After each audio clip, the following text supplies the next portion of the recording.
Hello, hello, hello, friends, and welcome to another gay book review. I am your host of these videos, Shirada Sky or Ryan, whichever you prefer. And today we're going to be touching on Love Blood, the Portland Pack Book 1 by MJ O'Shea.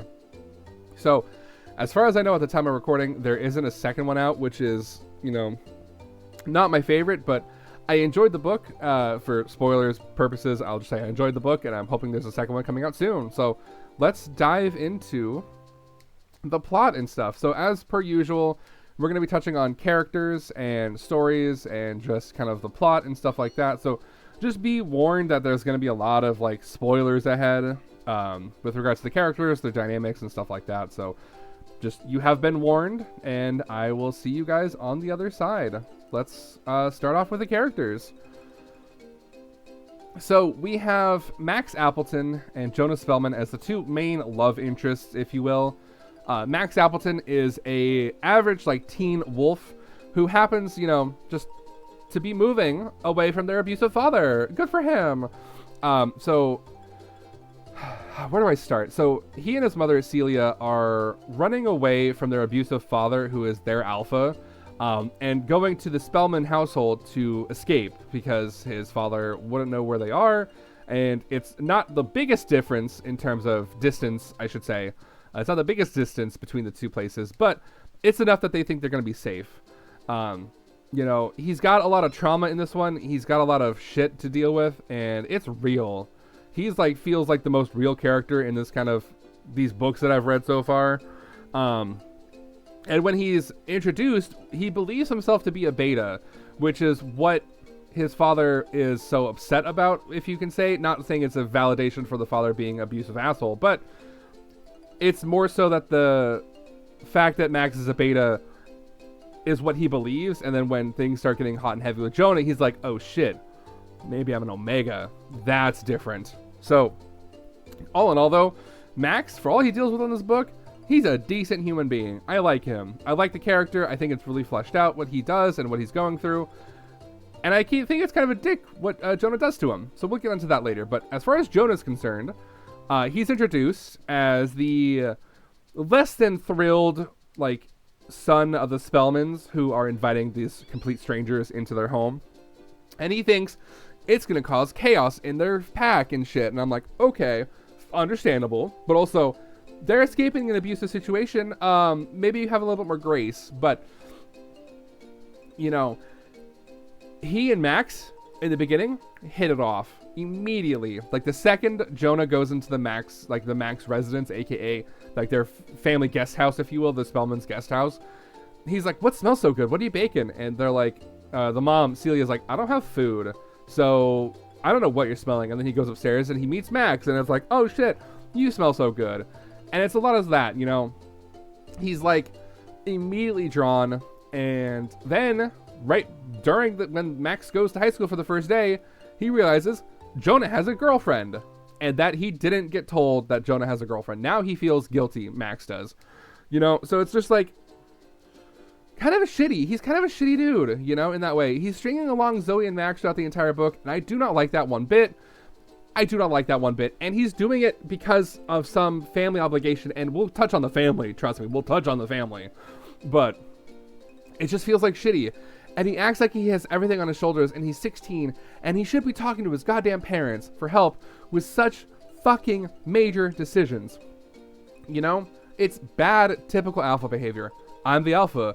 I gotta take on responsibility, blah, blah, blah, blah, blah, But before I get more into the plot, let's go talk about the side characters. So, the family, we have Celia Appleton. She's a beta.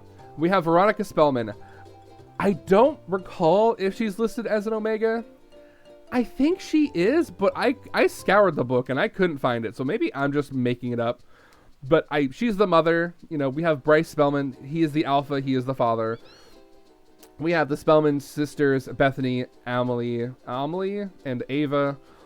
And then we have the assholes, Papa Appleton. I don't remember if I ever saw his name. He's the alpha that, Max and Celia are running away from. We have Warren. He's another alpha. He's Zoe's brother. He's also a dick. We have Zoe, who's an annoying beta. And then we have the friends. Chris, WT, an alpha. Chad, Hank, Lizbeth, and Nikki. I honestly couldn't tell you much other than I think Chad and or Hank are together.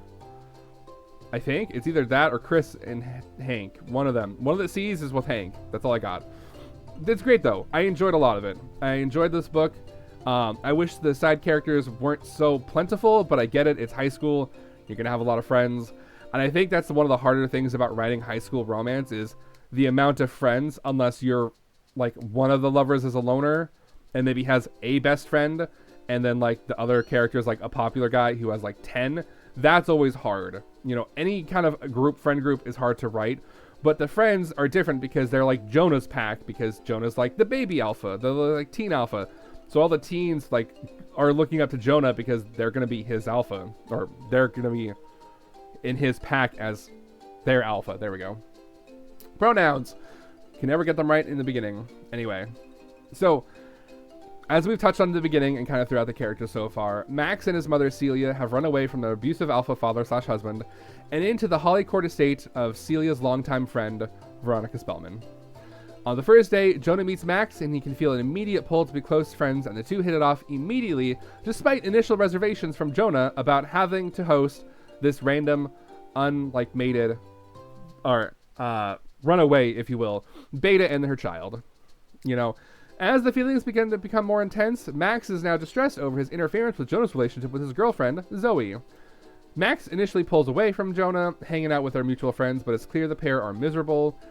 And I don't want to go into much of it because there's a lot of like triggering content in the end half. Kidnapping, near murders, murder, abuse, death. It gets wild, you know? So I touch on here. Between angst and almost lethal kidnapping and high school drama, the story does end on a happy note, but it does not necessarily feel the most satisfying. Because Jonah is kind of a dick. Like I said, he's stringing along Zoe and Max. And like, so I have an issue with the parents because they do try and do the right thing and go to the parents, and Jonah is trying to tell them, Max is my one. He is my fated mate. I'm in love with him. And they're like, no, we've already had this arrangement that you're going to be marrying Zoe. It's going to bring the two packs closer together. It's going to create like a good establishment. We can't support what you're doing. And that felt like out of left field from the alpha and omega, potentially omega, or the alpha mated parents. Like, it felt really kind of ass backwards in a way where they are in love, but they can't let their child be like, hey, I found my one. Like, no, sorry, you gotta stay with this girl because that's what we ordained. I'm like, no. So, you know, bad, shitty parents all around to be had, I guess. But the parents do come around and they do support Max and Jonah. So we're good. But it just kind of sucks, you know? It's nice and it's a good book. And we'll touch on the rankings shortly. But it's a good book. I will definitely recommend it. I enjoyed it. There's just some stuff that I'm like, oh, this could have been done a little bit better. Like the parents, the whole kidnapping thing. The fact that like people just end up dead and there's like no real consequences, but maybe in the second book there will be, because apparently there is a second book coming, because this is book 1. Don't know when it's going to be out though. Unlike the Alpha Sun, which I know is coming out in like November, this one I don't think we have an ETA on when it's going to be out. Or maybe we do. Maybe I'm flip-flopping them. I could be wrong. I haven't looked up Amazon yet today. So let's talk about some tropes, because this is where I thrive. So we have shifters / ABO, and I say this is fairly standard for an ABO romance that's set in high school, because like they're fated mates, you know, like it's the true mates and stuff like that. It does fall into the, you know, true mates are better than the chosen partners trope that a lot of ABO romances fall into, but I think this one does something different, and I do like this. Despite me hating Jonah for stringing along them both, Jonah doesn't immediately just break up with Zoe, and I was like, that's interesting. I wish there was more to that. I don't want to say I wish I could rewrite the book, but I wish it was opposite. I wish, like, in a dumb way, I wish he had stuck with his original partner, you know, Zoe. Not saying I like Zoe. Zoe's a fucking detestable character. She's vile as all shit. But I do want, at some point, to find an ABO where they have fated mates that don't interfere with the I've chosen this person to love. I love this person. My fated mate can be my fated mate, fine, whatever. I love you, you know? Like, I kind of want something a little bit different, you know?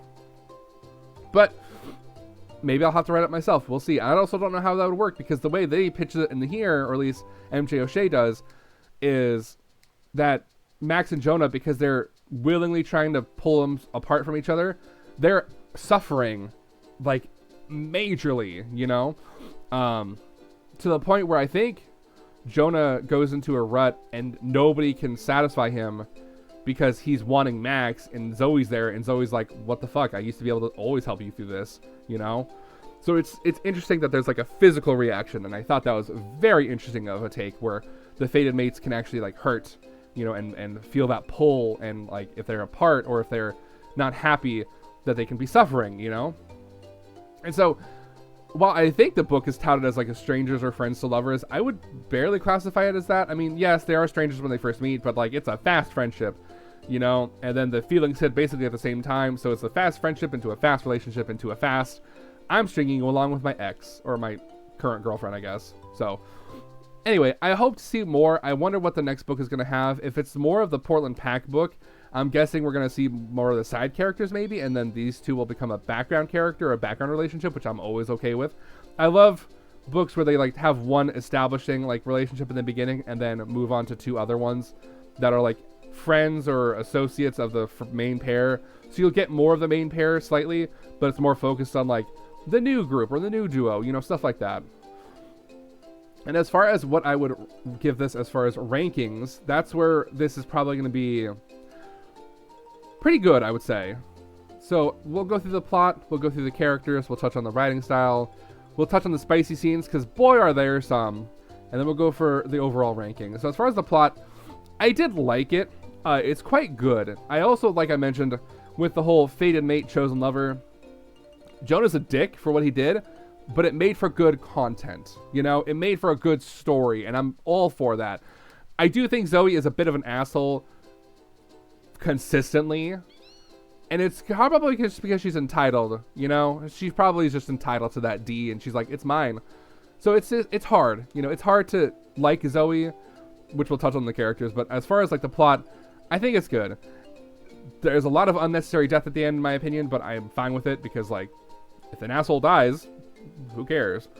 Especially if they're an abusive father, like, we don't support that, but I like the plot, the setup, the premise, it's all nice. It's very high school drama, and I eat that shit up for breakfast, so we're solid there. Touching on the characters, I did like all the characters. I will admit that some of the cast felt unneeded, like the side characters, but again, maybe they're setting it up for book 2. I don't know. I just didn't feel like I ever got a good sense of their identities. Even if I have to say, go trope. If you have to have a bigger cast of characters like Friends, yes. You know, we have Warren, the bully, the other alpha, fine, great. Give me, you know, Chad as like the football himbo. Give me Hank as like the shy nerd. Like, give me tropes so I can define characters by like, okay, we have a jock, we have a nerd, we have a goth, we have, you know, a prep, we have Jonah the alpha who's trying to make them all happy and be all friends. And then we have the camaraderie between them, you know, where like they support each other and they do stuff, you know, like give me that. Don't give me characters that I don't care about, you know? And so, as far as the writing style, I quite enjoyed this one. It is enjoyable, it's a nice read, I felt like it's descriptive enough when it needs to be. The inner turmoils read well on the page between Jonah and Max, I enjoyed that. It felt good to read, you know? I didn't have any trouble with it, unlike the Alpha Sun, which I just reviewed last week. There weren't pop culture references every 5 fucking pages. I'm exaggerating, I know, but like, this one felt more, and this was in high school, which I would expect to have more references, you know? But there weren't many, and I appreciate that. The writing style was good, it felt very high school drama, as it should, because it's a high school drama. We like that. For the spicy scenes, again, it's a 4-star. Not enough in my opinion, but that's me, because I'm a, you know, if I can get a dicking down every page, I would love that. But that's different kind of books that I can read, and I have a whole stack of them that I can just peruse if I want to. But this one felt good. I like the ruts, I like the heats, I like the alpha omega dynamics here. They're great. I quite enjoy the overall package, if you will. So this book, I would say, is definitely a 4-star review in my book.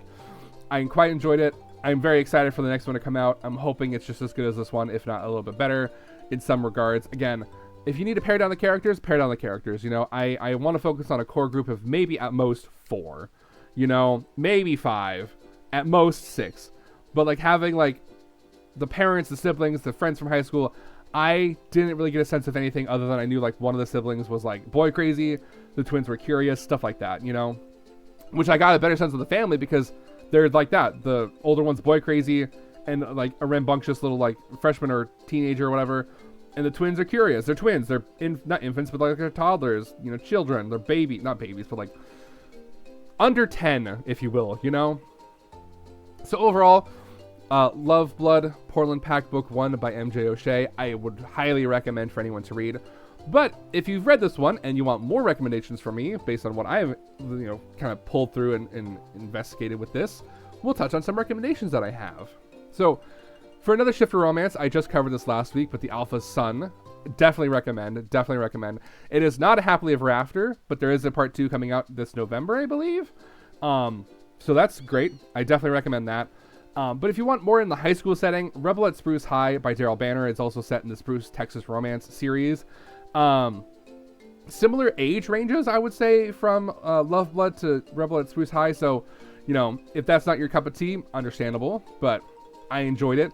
And it kind of has less unnecessary drama. But despite being a high school theater production drama, we love it. Anyway, I recommend both of them. Daryl Banner is, again, one of my favorite authors that I've read so far since I started doing this and since I started fully reading gay romances. He has been one of the top ones, along with some others, but we'll touch on those as we get to their books and stuff. But I do want to just I do want to give a big shout out to my Patreon, Potato Kingdom.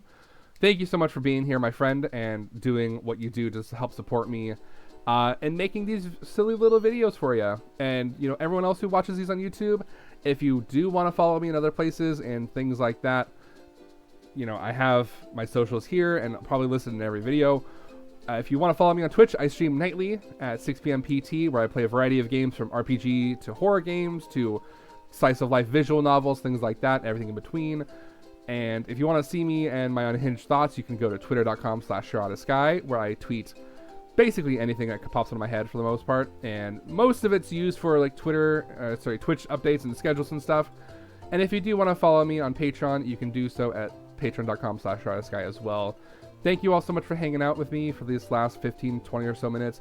And I hope you have an enjoyable rest of your weekend and a week ahead. I'll see you guys soon, my friends, and have a good one. I love you.